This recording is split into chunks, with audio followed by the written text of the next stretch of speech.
സ്നേഹനിധിയായ കലാസ്നേഹികൾ, ശുദ്ധലയം music ചങ്ങനാശ്ശേരിയുടെ programme ഞങ്ങൾ തുടരുകയാണ്. ഇതുവരെ ഞങ്ങളോട് സഹകരിച്ചുകൊണ്ടിരിക്കുന്ന എല്ലാ മാന്യ കലാസ്നേഹികൾക്കും ശുദ്ധലയം മ്യൂസിക് ചങ്ങനാശ്ശേരിയുടെ അകമഴിഞ്ഞ നന്ദി ഞങ്ങൾ അറിയിക്കുന്നു. തുടർന്നും നിങ്ങളെവിടെയും അകമഴിഞ്ഞ സഹകരണം ഞങ്ങൾക്ക് ആവശ്യമുള്ളതിനാൽ ഈ പ്രോഗ്രാം കാണുന്ന എല്ലാവരും ഞങ്ങളുടെ ചാനൽ ഒന്ന് ലൈക്ക് ചെയ്യുക. നിങ്ങളുടെ വിലയേറിയ അഭിപ്രായങ്ങളും നിർദ്ദേശങ്ങളും വിമർശനങ്ങളും കമന്റിലൂടെ ഞങ്ങളെ അറിയിക്കുക. നിങ്ങളുടെ പ്രിയപ്പെട്ടവരിലേക്ക് ഞങ്ങളുടെ ചാനൽ ഒന്ന് ഷെയറിലൂടെ എത്തിക്കുക. ഇതുവരെ സബ്സ്ക്രൈബ് ചെയ്യാത്തവർ എത്രയും വേഗം ഒന്ന് സബ്സ്ക്രൈബ് ചെയ്ത് താഴെ കാണുന്ന ബെൽ ഐക്കൺ കൂടി ക്ലിക്ക് ചെയ്ത് ഞങ്ങളുടെ നോട്ടിഫിക്കേഷൻ തുടർന്നും നിങ്ങൾക്ക് ലഭിക്കുന്നത് പോലെ ഞങ്ങളോട് സഹകരിക്കുക. നിങ്ങളെവിടെയും അകമഴിഞ്ഞ സഹകരണം സഭയും തുടർന്നും പ്രതീക്ഷിച്ചുകൊണ്ട് ഇന്നത്തെ ഞങ്ങളുടെ പ്രോഗ്രാം ഞങ്ങൾ ആരംഭിക്കുന്നു.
Gone.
ചൊന്നതാര കോടമഞ്ഞിനോ താഴ്വരയിലോ കടമ്പു പൊക്കുമ്പോൾ പൊന്നഴിഞ്ഞോ തൊട്ടു തൊട്ടു രാത്രി മുല്ലം പൊക്കുമ്പോൾ പ്രണയനിലാ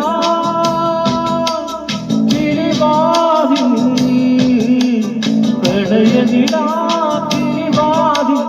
പാതി തുറന്നതാരാണ് ഒരു നോരിഷ്ടം കാണിച്ചൊന്നതാണ് കൊടമഞ്ഞോ താഴ്വരയിലോ കടമ്പു പൊക്കുമ്പോൾ